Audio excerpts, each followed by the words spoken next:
Well, hey there team, and welcome back to the channel, and welcome to Wildermyth. I am outrageously excited to be playing this. We played this in early access build back in the day. You could probably dig it out on the channel, and it creates some amazing narratives, this game. But we're coming back to it today because it's gone into full release. And so that's just a fantastic opportunity to revisit such a classic. So what is this game? It's a sort of, well, do I say high fantasy? It is definitely a medieval fantasy, sort of epic, almost romantic in its storytelling. It does remind me of, you know, your sort of like Never-Ending Story, Princess Bride, that sort of thing. It does capture that sort of storybook fantasy of old. You have a cast of characters. You move through. It's more of an ensemble thing than having one main player character, and they have to do missions and protect the land through the narrative choices that develop. Your characters develop themselves. They can even, like, I think this is a dude from a previous run, like he lost his hand, he's got a little hook, you know, so that they can lose bits and pieces, or, you know, they can be augmented in certain ways. It's really interesting storytelling, how the characters develop and interplay and their relationships with each other. And then the chapters advance over time, so like you'll finish the main sort of chapter 1 or whatever, and then chapter 2 will be set maybe 5 to 10 years later, and they age through, and then a new generation of heroes start to come through the ranks, and you watch your old favorites start to age and get grey hair and all that sort of stuff. It's just really well considered, and at a very core, incredibly immersive, and it gets you invested, you know. I suppose, like, it's a weird example, but think of, you know, how attached you can get to like XCOM soldiers, and then they die and you have your whole bloody guilt arc. Sort of think that, you know, getting the emotions going. So we're gonna play a new story. So requires Legacy of Heroes. What is this? Oh, Legacy Heroes. Oh, this is cool. That's cool. Tier 1 Legacy, okay. Not found. Right, okay, so we're going to have to level up some heroes with tales of old and then bring them back for sequels. That is cool. And then we've got all these ones here. 3 chapters, 5 chapters. Okay, so only procedural events, no overarching villain story. So that's actually really cool. We're going to do this Age of Ulstrix, which we did do in the past. A 3-chapter story that's geared towards new players face off against the implacable Gorgon leader, Ulstrix. Yeah, good. And I think we must have started in on the Enduring War as well. That's so good. That's so good. All right, let's get into it. All right, main enemy Gorgons, difficulty Adventurer. That seems about right. Standard difficulty. Sounds good. Carved in stone. 1 save file only. Every decision permanent. This is the only way to play these sort of games. 100%. No mods, but I guess it's good for people to know that. And then you've got a seed as well, if you want to copy old Scarlet. Here we go. I'm taking the defaults because why not, you know? But you could re-roll them, I suppose. Aloof romantic, aloof leader, romantic intellectual. So it gives you an idea of their sort of, you know, their logos in a way. Bala, Dardel, and Elm. Okay. Yeah, sounds good. Let's get into it. Start. Bit of time to get together. That's fine. That's cool.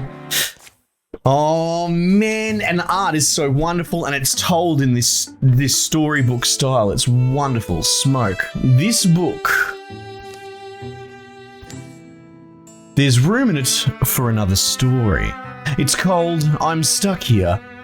It's increasingly likely that I won't last the night, but that's what books are for, to ensure that our knowledge survives us. Very well then, this must qualify as the beginning. Here in our yondering country, something in the woods is very strange. I love all this art, it's so lovely. Tugged along by the gentle desire to see friends, a young woman named Fala takes the seasonal road to the town of Blythegoat. Okay. I wonder how many of these soft-glancing ladies remember me. Okay. Well, I guess I'll just have to do something memorable this time. Breeze is light that day. Birds are timid. In fact, the whole world is taking a breath, ready to leap in the sea. I'm there already, huh? Here's the hard part, getting Dardell out of the house or out of town before dark. I'm sure everyone's going to wait to bend her ear, and I'll just be... Oh, that's smoke. Fluttering flames roost among the far-off rooftops. Farla hurries toward town, thinking of Dardell, a young woman whom she's known since girlhood. And then you have to sort of pick this thing. It can go rivalry, friendship, or romance. Watch me worry, and she's fine. She must have tried to cook breakfast again. We'll go with friendship. Friendship sounds good, right? Dardell, you all right? I'll get you out. Just make a little noise.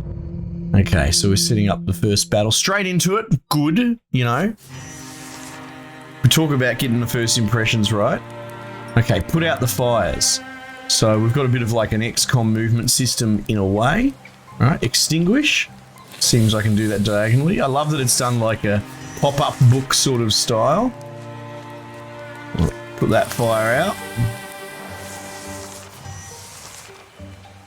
Open the door. We can do that. Stand next to doors and click on it. Yeah. Her house still standing at least. Dardell, shout something. She doesn't know. Oh. Why is no one? The door unlocks. Dardell shoves it open. Hey, do you not smell that? I smell the smoke. Get inside. Oh, okay. Hop. Right, your bow. Yeah, there's things in the streets. You didn't see any? Like monsters. I don't know. I've got one trapped behind. Oh, look at that. Ooh. Behind the house. Staying in here isn't really an option. Right, so here, I've got some tools around. You're stronger than I am. You can swing something pretty good. I bet we can at least drive it off. Choose a pitchfork, a pickaxe, or a frying pan. Like to keep this creature's at arm's length. If it breaks stones, it breaks bones. This is for cooking. Why'd I grab this? No, we'll get the pickaxe. Let's go. It can be killed, right? Or it can't. We'll find out once we open the door. Yeah. So it's a row. Hooves thrown sloppily around beneath it. It runs staggering, bellowing in its agony. The interesting thing is, like, there will be, I'm sure the game will cover it in this episode, but the enemies, the enemy types level up randomly throughout the course of the campaign. And it's cool, so like you might end up having Rose be the most dangerous and terrifying creature, and we try and actively avoid them if we can help it. Okay, cool. So do we open the, oh, we haven't opened the door yet. You get like a defensive bonus standing next to each other, I believe. You can see it down here, the little shield.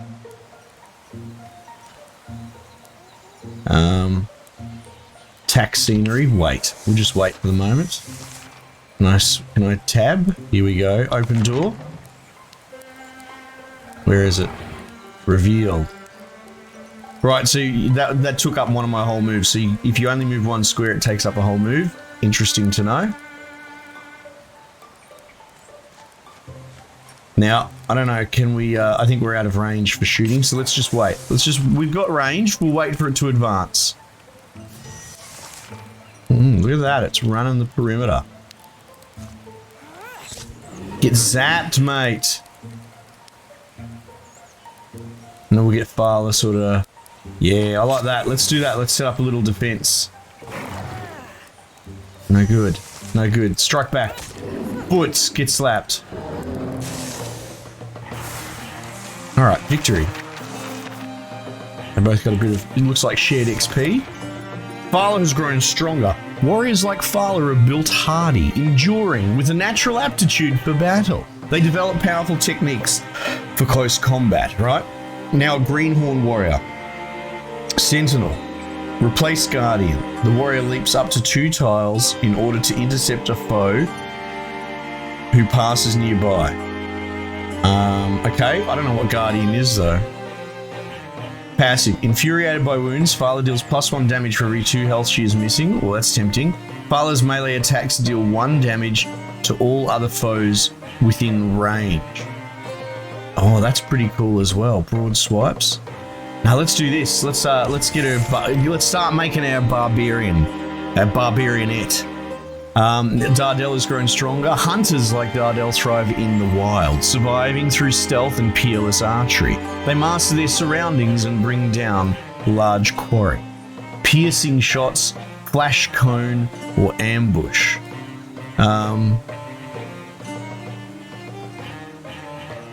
Using a range attack on the first enemy who enters threatened tiles, dealing an extra +2 damage. If the shot is not sprung, she gets a free action at the beginning of her next turn. Oh, that's interesting. So that's like Overwatch. Once per combat, Dardel throws a flash cone that blinds enemies and deals 0 magic damage. If thrown an ally, they will be hidden. And what's this? Range attacks have +1 pierce. Maybe we just take that straight up. Just give her more damage, you know? And we got a Stormflint necklace. Who gets it? Potency +2. Well, that's a magic thing, I believe. Added to Interfusion attacks. Oh, I don't know. You can have it. And you can see that she'll wear the actual necklace, which is cool.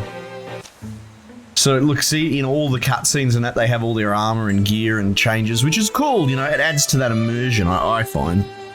Alright. The Tower in the Hills. You're a natural, Thala. You and I work well together. The creature's death is quiet. It seems to slip from life in a few stunned, hazy blinks. They'll spend a piece of the day getting the flames under control. The damage isn't as bad as it could have been. Townsfolk emerge from hiding to fight fires and clear debris. Some full of curiosity, others visibly haunted by what they have seen. We should go. Elm is alone, which isn't necessarily worrying, but just...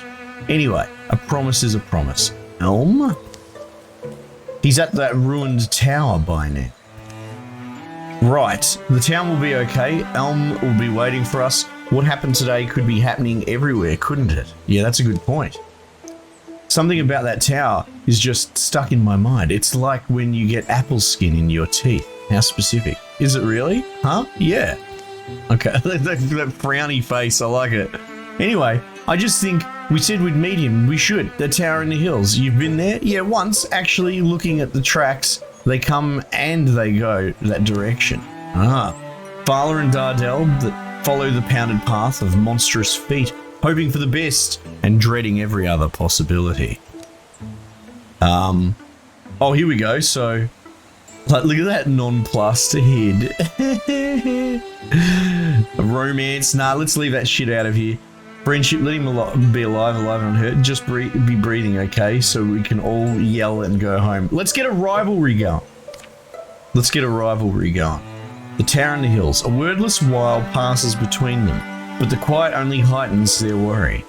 I know you don't exactly get along with Elm these days. Maybe not, no.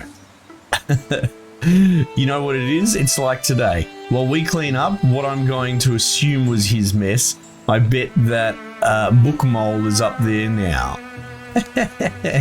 Without a care in the world. Looks like he's getting surrounded by baddies. Alright, so we've got to go find Elm at the old tower. Scouting. In order to find sites in the wilderness, you have to scout the land, which takes time, right? So we're going to send our heroes there. We'll send them both. Oh, maybe I've done something wrong. Travel group.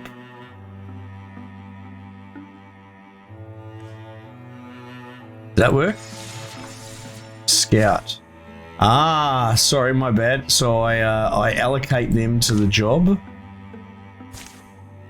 which I think they both are. Let's go. There we go. And they'll go scout the area. So it actually becomes like an overworld, almost 4X sort of game, like having to manage all the different areas, upgrade towns for defenses, scout areas, take out enemy patrols, and yeah, you got to see how thinly you spread your heroes to deal with all the different problems. That's how it develops, at least.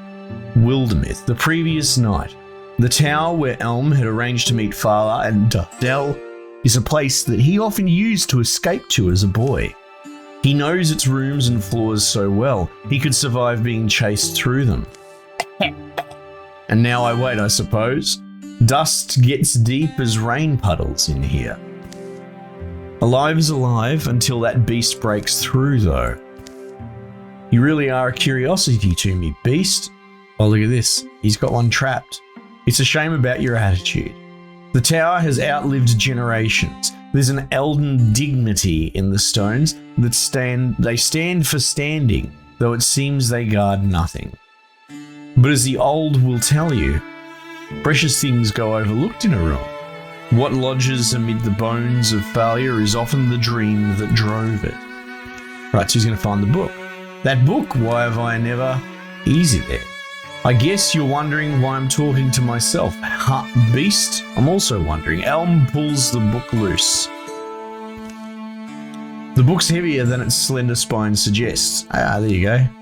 Look at all this. It's full of strange stories, the folklore of folk long forgotten. The Chained Boy gives no great insight. It's the uncomfortable story of a boy shackled to a rock by his parents who sends his spirit free, moving through the links of the chain that binds him. Oh, okay. Do you hear hidden fish? Has nothing to do with fish. It's a tale of a girl burned to glass by lightning and buried. She wakes in the darkness, a fresh young worm, and begins her eternal swim through the earth. Oh, okay. The blithe goat dancer claims there once danced a woman in so many spinning circles that she stopped moving and everything else began to turn instead. It's all very, like I said, it is that old fiction, you know, you don't see it, everything's got to be bloody grim dark these days, but I find this really nice. It's quite wholesome. Elm reaches the last word of the final tall tale. A few blank pages are left. This book, something in him feels it's coming loose, but he can't tell exactly what. There's room in it for another story. It's cold, I'm stuck here. Very well then, this must qualify as the beginning. Here in our yondering country. So here we go, we've come back to the intro. Elm writes, words are ready. Omens have formed in the fabric of everything, and he's beginning to recognize them now. Some are just misgivings. They've crept through his body like the sourceless aches one wakes with. Others are more substantial. Now they seem lightning plain, a promise of thunder. For in the wild black woods where birds once belled, a hateful silence churns. Pain lights Elm's head, subsides. I made it to morning? He lowers his bleary eyes. His story lies before him in luminous script. Empty pages have sprouted behind it. Oh, why do I feel powerful? Choose. He pulls a spoon from his pocket, or he slides a branch from the rubble. It's sturdy, it has a palm-loving twist. I mean, as awesome as a spoon seems, I think the staff is probably appropriate for this dude, right? Well, beast, it's time. I'm getting out of here. Oh, there we go. We're going to fight our way free, baby. Rager. It charges without seeing, misshapen tusks swinging wildly. Okay. So we've got Interfusion, which is a really unique type of magic in this game. And it's sort of like interacting with the scenery. So we can get shelves, you can sort of like possess them, and then, well, in this case, Splinter Blast, you can make it explode and do like shrapnel damage. Or maybe I did that wrong. But you can also, like, you can possess things to make them sort of smash into targets as well. What is this? Sharp trap?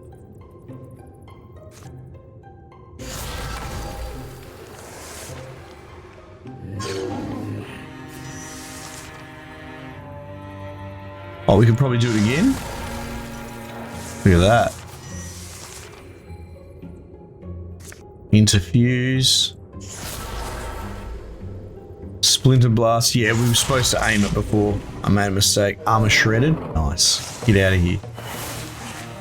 Yeah, so it's cool. It's more about possession of items and that. I think it's really nice. Elm has grown stronger. As a mystic, Elm has acquired the knack for interfusing his spirit with earthly things, drawing on these bonds to enact formidable magics. You can interfuse with one additional target. Okay, maybe. When allies stand directly adjacent to an interfused object, they gain +1 damage. Interfused blazes can be used to grant nearby allies fiery attacks. That's cool. Mythweaver. Advanced interfusions. Okay, I'm not that worried about that. Let's do that, the Spirit Blade thing. That's cool. Oh, and you can put on a thing for more block. Put it on Elm. There we go. Excuse me. More monsters roam the ruined halls and rattle the rotting furniture.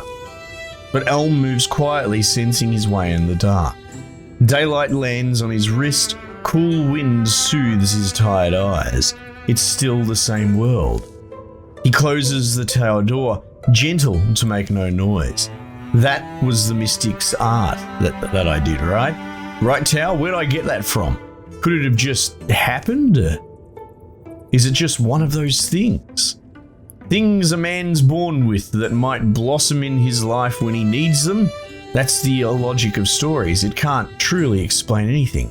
I need to go back to the library. He's a bit of a dreamer, this goober, isn't he? But, oh well. Elm? I guess one thing this means is that I'm now a charming enigma. A mysterious enchanter, born ordinary but changed by things his young, captivating eyes have seen. You're alright, dickhead. Can't stand people that think like this. They have this weird internal ego. So I must be the hero of this story. No, you idiot. Elm, you bunkhead. Yeah, see, she's much more my pace. Hey Elm, something happened. Father, yes, sorry, Dardel's voice just bounces off my ears sometimes. Father and I only barely made it this face. Yeah, see that smoke on the horizon? That's from the town. Yeah, that's Blythe Goat. It burned? Ooh, oh cool. Things are different than they were. Yeah, well, I don't know if you've ever seen something quite like this. A monster? Sure we have. We slay monsters. Yeah, go girls. Okay, well, I do magic. Well, okay. Jesus, everyone's flexing. Assault Erie's Tower. Okay.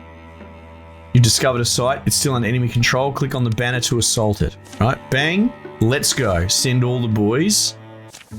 There we go. And boyettes, I suppose. Choosing danger. I feel like I do belong in the front. And I'm sure no one will mind the view. The grin, look at that. And then this like nonplussed head. You see what I mean? They develop character. They feel fairly real. A perfect understanding isn't likely to emerge. What these beasts are, where they came from, what drove them to attack the town of Blythegoat. But letting them nest here feels like the wrong idea. What? I'm not wrong, am I? Anyway, a plan. Do we have one? Back at my house, it was pretty simple. Kill the beasts before it kills you, plus courage. For her. I just came out of there. If we're methodical, patient, we can fend them off at least, plus stoicism. No, let's go with the... Yeah, I like that. The courage one. I like that. Oh, here we go. Courage. All heroes +2 damage or potency. For 3 turns. Yeah, cool. Dealing with raccoons and rows. Now, am I allowed to choose who goes first? I am. So let's send Farla in. Open door.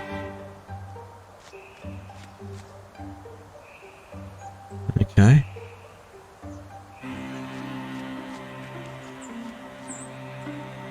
Maybe we just go on a little conga chain. Alright. Front end Farla. Off she goes.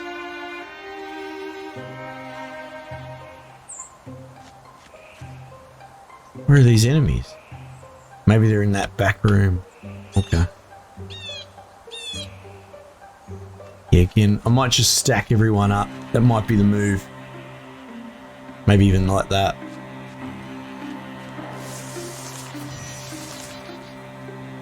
Okay, Farla.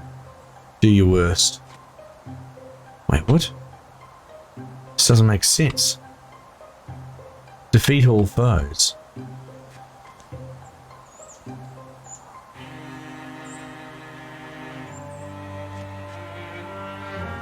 Something odd going on here. Oh, there's a door here. There's a door here. Okay.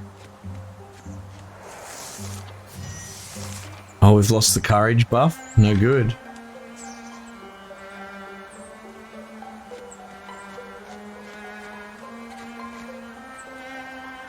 I guess the downside of procedural stuff, right?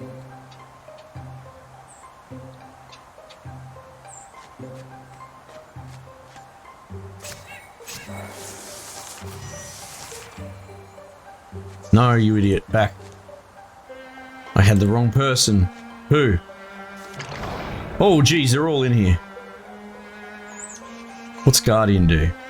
End your turn and wait for an enemy to come within range. Hit up to... Oh, okay, it's Overwatch. Let's do that. Nice. Shoot.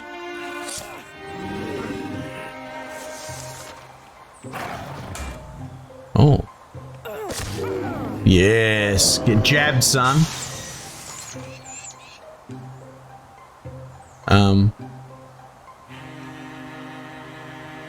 Oh, she must have killed it. Nice.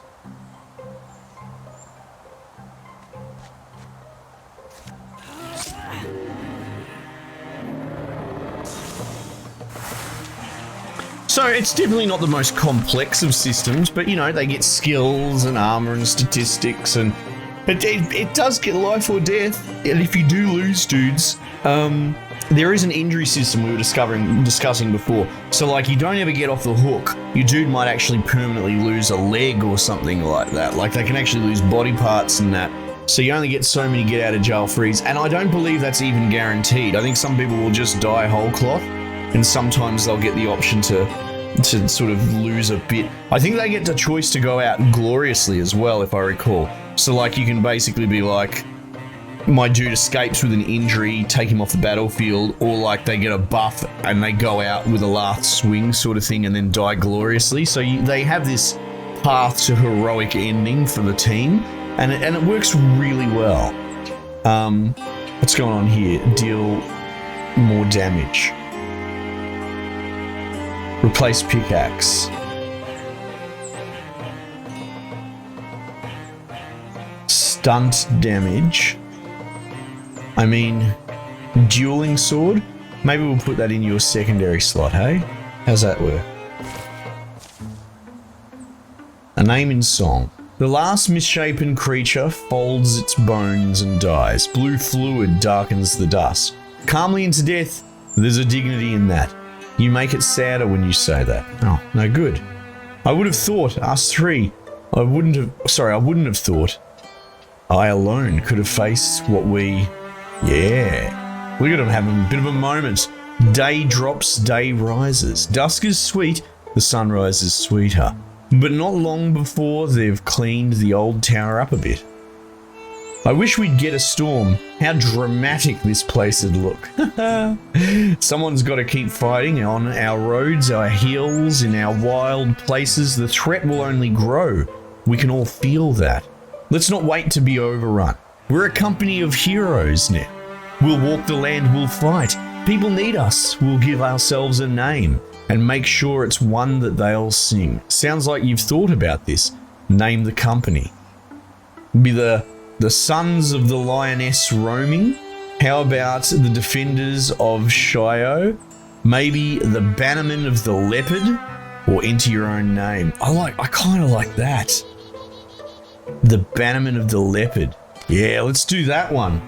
After that, the three of them are inseparable. Rumors are rampant. Heroes are needed. This world will be flooded in sorrows, but its defenders are joined by a fire that night. Here follow the tales of the Bannerman of the Leopard. Be remembered. And so, calamities. Here you go. Your enemies improve their strategies after every fight, and that's what we were talking about there. So the row has got a new ability. It's not everything, but it will be something that, like, so there might be 6 different monsters that you fight. It'll be a random one that gets the level up, and it leaves corrupted ground behind it. And you can press view current calamities. Here you go. These are all the enemies that will come up with in the different categories. They're sort of like racial categories. Yeah. Finish. Yeah, so this goes and gets put in that category there. Cool. And so the world, you can see there's a circular component to it. It's gonna open up now, but yeah, no infested tiles.